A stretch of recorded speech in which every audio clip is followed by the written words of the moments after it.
Hello दोस्तों, कैसे हैं आप सब लोग। Welcome back to my channel.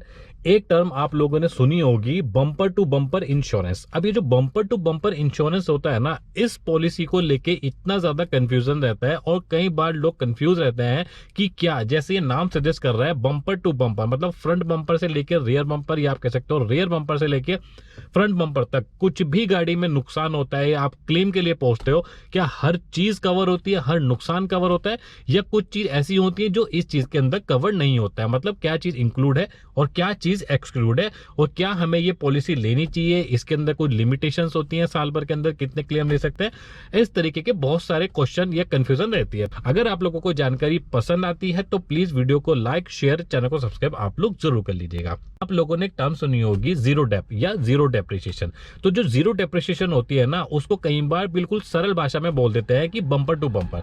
अब जो जीरो डेप्रिसिएशन होता है, ये होता है एड ऑन। आप लोगों ने बहुत बार सुना होगा कि एड ऑन क्या होता है। अब जो ये जीरो डेप्रिसिएशन या जो bumper to bumper add on होता है, ये आता है आपका कॉम्प्रिहेंसिव पॉलिसी के अंदर। अब कॉम्प्रिहेंसिव पॉलिसी अलग चीज होती है और थर्ड पार्टी पॉलिसी अलग होती है। मैंने कई बार बताया कि जो थर्ड इंश्योरेंस पार्टी या पॉलिसी जो होती है, वो गवर्नमेंट की तरफ से मैंडेटरी होती है। उसके बिना आप लोग गाड़ी नहीं चला सकते हो, तो वो आपको लेनी पड़ेगी। इसकी बात होगी खत्म, ये साइड में रखो। अब ये तो होगी थर्ड पार्टी के नुकसान की। आपकी गाड़ी से दूसरे को अगर नुकसान पहुंचता है तो आपकी लायबिलिटी बनती है उसको पूरा का पूरा खर्चा देना, ठीक है। लेकिन उस नुकसान में आप लोगों की गाड़ी का भी नुकसान होता है या आपको भी नुकसान होता है, तो वो चीज कैसे कवर करोगे। अगर आप लोग अपनी गाड़ी को भी और अपने आप को भी कवर करना चाहते हो, सुरक्षित रखना चाहते हो, उसके लिए आपको अपने लिए खुद के लिए भी पॉलिसी लेनी पड़ेगी, जिसको बोलते हैं आप लोग ऑन डैमेज पॉलिसी या कॉम्प्रिहेंसिव पॉलिसी। तो यहां बात होगी कॉम्प्रिहेंसिव पॉलिसी की बराबर। अब ये होगी स्टैंडर्ड पॉलिसी।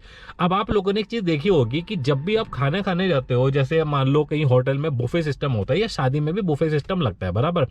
तो जो ये कॉम्प्रिहेंसिव पॉलिसी हो गई, ये भी एक तरीके का बुफे सिस्टम हो गया। अब जब आप वहां पे जो डिश उठाते हो, जैसे छोले, दाल, पनीर की सब्जी, तो ये आप अपने रिक्वायरमेंट के हिसाब से उठाते हो कि आप लोग समझते हो कि मेरे को ये चीज उठानी है, मेरे को ये चीज पसंद है। इसी तरीके से एड ऑन जो होता है, आप अपने रिक्वायरमेंट के हिसाब से चूज करते हो। जैसे एक आपका मैं बता देता हूं, एड ऑन होता है जैसे ये की प्रोटेक्टर। चाबी खो जाए या चाबी को कैसे आप प्रोटेक्ट कर सकते हो, उसके लिए प्रोटेक्शन के लिए प्रोटेक्टर आता है, ठीक है। इसी प्रकार से इंजन, जैसे इंजन आप लोग चाहते हो कि कई बार जैसे पानी बरसात वगैरह में इंजन डैमेज होता है, तो इंजन को आप प्रोटेक्ट करना चाहते हो। जैसे रोड साइड असिस्टेंस करके एड ऑन होता है। इस तरीके से बहुत सारे जो होते हैं एड ऑन होते हैं। अब ये जो एड ऑन होते हैं, जरूरी नहीं है कि मुझे को लगता है कि यार ये मेरे लिए फायदा है, आपके लिए भी फायदा के सौदा हो सकता है। तो ये एड ऑन आप अपने मर्जी, अपनी रिक्वायरमेंट के हिसाब से चूज करो।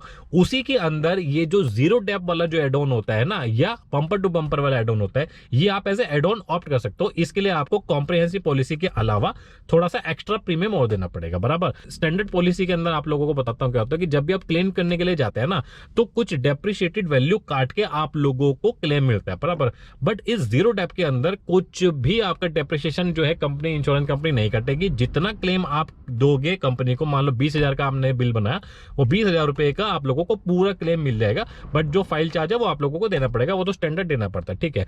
अब इसके अंदर ना देखो, सब चीज इंक्लूड है, बट क्या चीज इंक्लूड नहीं होगी।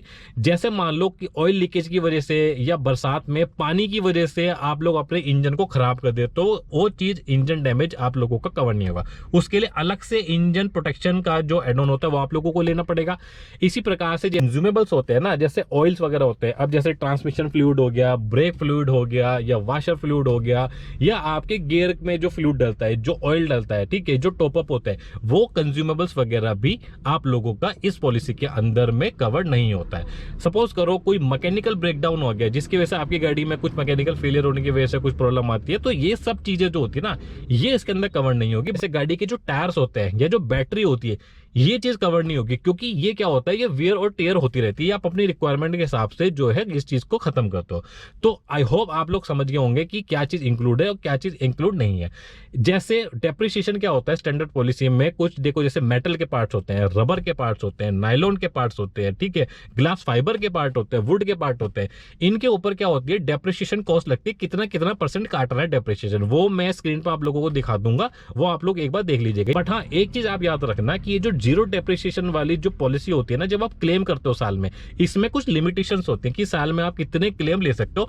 वो मैं आप लोगों को इसलिए नहीं बता रहा हूं एग्जैक्टली, क्योंकि हर इंश्योरेंस कंपनी पॉलिसी जो होती है वो अपने अलग अलग जो कंपनी हिसाब से बनाती है। आई होप आप लोगों की कंफ्यूजन दूर हो गई होगी। अगर फिर भी आप लोगों को कुछ कंफ्यूजन है, आप लोग कमेंट सेक्शन में जाके मेरे से पूछ सकते हो। अगर आप लोगों को वीडियो पसंद आई है, इस वीडियो को लाइक शेयर, चैनल को सब्सक्राइब आप लोग जरूर कर लीजिएगा। Thank you so much. जय हिंद।